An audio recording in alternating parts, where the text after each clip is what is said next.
All right, we are back with another video. This was from October 13th. This was lower body session. I got hurt last week. The last video I did was in September, but posted it late. Got hurt, so this is kind of back at training. So I got some sissy squats here. I've definitely reevaluated training. One of the things that I really like to do is put my accessory work first before my main movements. I just feel genuinely better when I do this. So for lower body, I'll pick a quad exercise, a hamstring exercise, shoulder, just because, who doesn't want to build some pumpkins? And then I'll do usually lat exercise. In this case, it'll be a pull-up. But yeah, I just feel genuinely better. A lot of people will say like, oh, it's going to fatigue you for your main lifts. Like, I just think that's a big bunch of bullshit. I think we're going to be okay. I think, if we have good work capacity, we're conditioned, I think we're going to be okay. So I like it. I got that from John Meadows. John Meadows is a wealth of information, and that's one of the things that I got for him before getting under a barbell. So here we got some GHR. So this is my hamstring exercise. And when I have these accessory movements before my main lift, I'm not phoning it in. This is not a warm up. These are hard sets. I will say that this session was my first session back after hurting my lower back, so I'm not pushing this quite so hard. But traditionally, I still will push these accessory movements very hard within anywhere from failure to 2 or 3 reps away from failure, somewhere around there. And then I got my weighted pull-ups. I've had just the gnarliest elbow tendonitis kind of in my forearm area.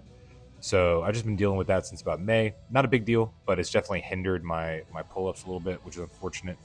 So I did 2 sets of everything for my accessories. I don't even want to call them accessories. My smaller exercises, I did 2 sets. Here I am banging out some lateral raises. It's October. It's pumpkin season. Just trying to build up some weak points. But yeah, like I said, I really like putting these first. I really recommend it to people. I would not be afraid. There's Tyler. That's a beautiful man right there. Look at him. I really like the way that I've set up this program. Since May, I've kind of run myself into the ground, which I have a habit of doing. I'm 38, I'm almost 39. I've been training since I was 15. I just need to do a better job programming and not try and, I'm not trying to put myself up on a pedestal, but, I feel like I do work hard in the gym, but sometimes it's a bit too much and I'm just kind of laying it all out there too often and not recovering well. So end up getting hurt, low back injury. This is my first time back squatting. This is 225. This was a warm-up. I think my top set was 255, if I'm not mistaken. Let's check the old log book. That's why we log, ladies and gentlemen. That's why we log. Make sure we keep track of everything. So this is 255. Ended up doing this for a top set of 5. I've essentially set this up using like a makeshift 5-3-1. I mean, it is 5-3-1. I'm using the 5-3-1 percentages. I set my training max really low. I set my training max at 80% of my perceived max. So everything's really, real light, but I'm just trying to move the bar fast. This is not fast because obviously I'm coming back from the back injury, but that's the intent moving forward. Just to have like really consistent, good sessions without trying to just murder myself every time I go to the gym, which, like I said, I definitely have the habit of doing. Just trying to keep bar speed, keep that kind of Jim Windler mindset. Again, back injury. I only did 1 set of these stiff legs at 185.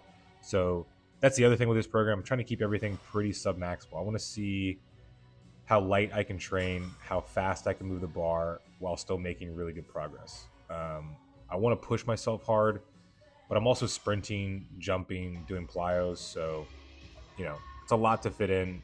And like I said, I don't want to run myself into the ground as I often do.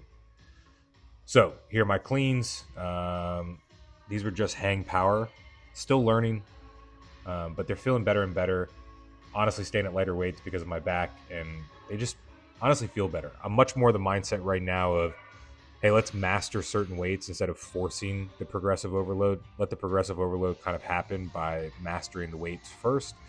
So I think this is the second set. I don't remember what I did. This was probably 95 because of my lower back. This is actually what I end up hurting my back on. The other week, I was just warming up and went in my descent, and my back went. So goes life. Stuff happens. You get hurt. Just move on. Just doing the best I can. That was pretty much it for that day. Yeah, just consistent with good workouts, fast workouts. Got some clips here from our outing at the pumpkin patch. The previous clip was my daughter on the obstacle course on the rock wall. We got some dino stuff going on here at the pumpkin patch with them eating pumpkins and flossing and all that fun stuff. I like throwing this stuff in because I think it's helpful to see that people actually have lives on YouTube and is still able to get in training. I want things like this to be fun and enjoyable. And if I'm beat up and sore and tired all the time because I'm running myself into the ground training, then it's not fun.